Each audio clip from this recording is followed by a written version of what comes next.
welcome back to Kerbal Space Program, the long season. Alright, I'm sure some of y'all are thinking, well, okay, yeah, long season, as in long time between episodes. Yeah, I know, it's been almost 2 months since the last episode, and that's really ridiculous, and it's a major failing on my part. I had some things going on that kind of got me distracted from doing what I wanted to be doing in episodes, but I'm back at it. And here we have another component being launched for the space station that I started building in recent episodes. This one is a fuel tank, and I'm doing a little bit of dancing around here because I wasn't exactly sure that this current stage that's burning right now had enough fuel to get everything to where it needed to be. So I started pumping, using TAC fuel balancer to pump the fuel out of that stage into the drive stage, and then with the idea being that once I got it to the station, I would pump back whatever fuel was left. So the usual routine: get up to a decent apoapsis. In this case, I was going for 80 kilometers, and set up a maneuver to circularize and then see about getting about a rendezvous with the station. And I'm using the remote tech flight computer here for most of this because I've finally managed to get it figured out and found it to be actually pretty easy to use once I stopped to actually think about it and experiment with it some. So the usual routine now. Now that I'm in orbit, it's just get the close approach distance down, get close to it, kill the relative velocity, and bring the closest approach down even closer, and then coast on in the rest of the way. And so after the usual dance of killing relative velocity and then accelerating towards it and killing relative velocity and accelerating towards it again, I finally get close to it. And then I had this, what I thought was a brilliant idea. I decided that I was going to use this flight computer to have my booster stage deorbit itself. And so I go setting everything up and putting the commands in on a time delay. And then I realized, oops, I needed to transfer fuel.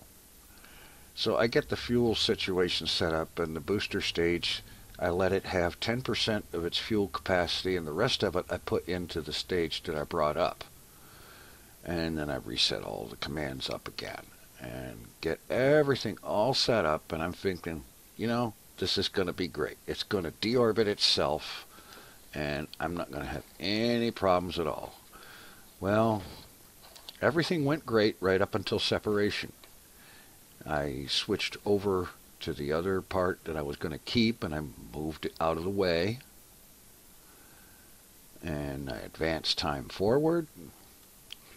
And then the commands that I had entered were being acted on by the part that I was going to have stay up. And I checked, and it looked like everything was set right. And then I realized the other part didn't have control. So I ignored that and went back to this. And proceeded on with the remaining part of the docking dance. I was almost right at the docking point. I was very close, about 20 meters or so, is when I realized that power was becoming an issue. The ship that I was flying didn't have very much power left at all. And in fact, as I got right up there, almost at the docking port, I was very nearly in position. In fact, if my aim had been just a little better, I would have had enough power. But as you can see, it ran out of power. just before docking. And I had to just kind of sit there and wait as we orbited around until sunrise happened and the solar panels started to work. But finally, I did manage to get in there and get the docking going. And you're seeing this whole thing at 4 times time acceleration because I take my time with docking, and it takes quite a bit of time to do it, but at least doing that, it works. Finally, however, I get close enough and the docking magnets take over.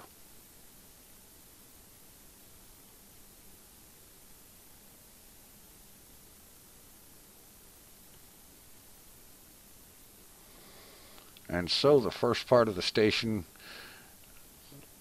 fuel supply, is taken care of. Switching back to the booster stage, I realized why it wasn't working. It needed an antenna that was pointed at active vessel, and there wasn't because I hadn't set any of the antennas on the station to active vessel. So after fixing that, the thing worked, at least for until it went out of comms range of the little small antenna on this thing. And I was actually surprised because during re-entry there was some damage to one of the parachutes.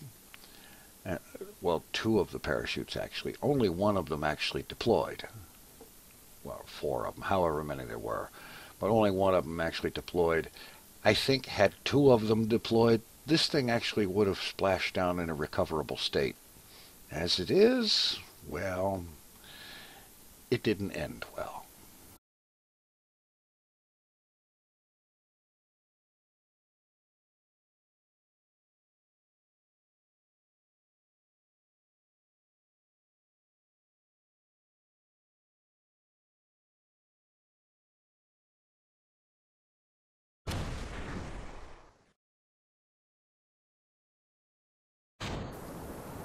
And so we get around to the next launch, which is another fuel tank with a rocket engine attached.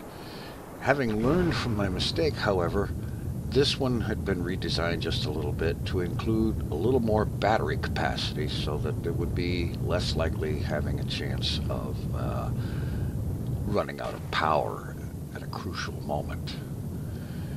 I get this thing up there, and this will constitute the drive of this thing. And you'll notice this thing is flying kind of...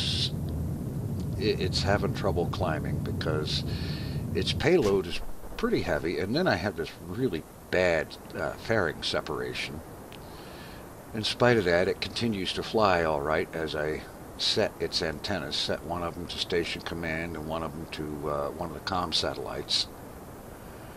And with a little bit of babying and keeping a rather steep angle of ascent that probably wouldn't work too well in 1.0.2 now, it's still working good in 0.90, and yes, this save is still in 0.90 and will remain so for the foreseeable future because there's a lot of mods that need to update before I even consider trying to move this into 1.0.2 or 1.0.3 or whatever version is current at the time. Anyway, the rest of this flight is actually pretty routine and without a problem. I did want to ask what you all think of this particular format of doing this, because I'm finding that it's actually a pretty good way to do it from the standpoint of recording, because what you're seeing in this video is the result of about 2 hours of actual gameplay recording, cutting out the unnecessarily painfully boring parts and accelerating everything else.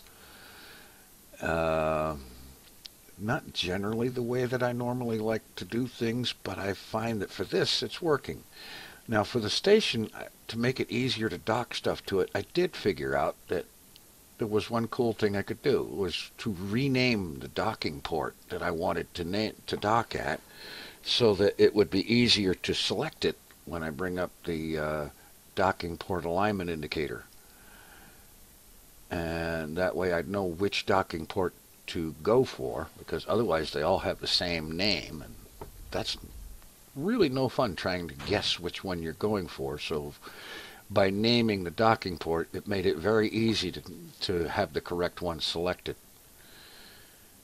And so the usual routine: bring up the alignment indicator, line up the orange circle on the crosshairs, roll heads up because I like to do that, and then do the approach dance in docking mode with thrusters. This generally takes me 20 to 30 minutes because I go slow and I take it easy, because I found that every time I tried to do this fast, I miss, sometimes rather badly. But this docking goes very well, very smooth, and while extremely slow, it goes very nicely.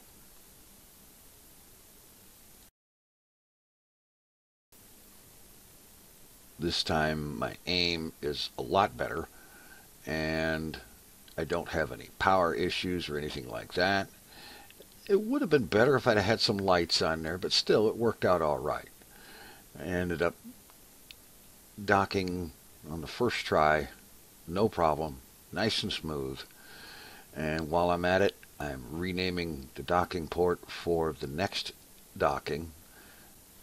With the delivery of this one, there's 2 fuel tanks and a rocket engine on there, and all that remains is to get this ship up there, also carrying a fairly heavy payload, with supply of fuel to top off the fuel tanks, and a 4-port docking hub to put onto the front end of this thing, so that there is places for other ships to dock to the station later on and expand it. Standard docking dance, of course.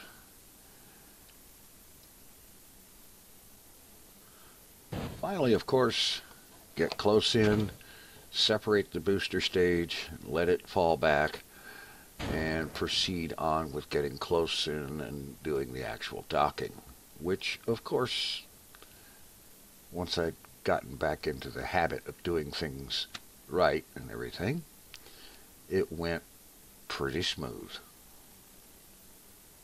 Slow, but smooth.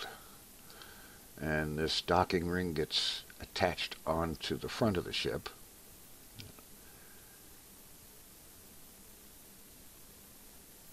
Which is almost, well, once this is attached and the fuel and monopropellant is transferred over, this thing will be ready to head for its destination, which is orbit around the moon in fulfillment of a contract. And of course I get all the fuel transferred over and so on. It gets a little bit tricky to select where I'm transferring from and to, and frankly what I should have done was used a TAC fuel balancer for this transferring stuff, because it would have been a whole lot easier to deal with. And then finally comes time to name the ship, because so far it's just been Station Command. And because this is the first in a series of stations I plan to build, and this one will be expanded later on, but I get this thing all set up and get separated from it. Go ahead and start that part doing its re-entry burn, and then switch back to the station for naming it. And this one is Babylon 1. The first of at least 5.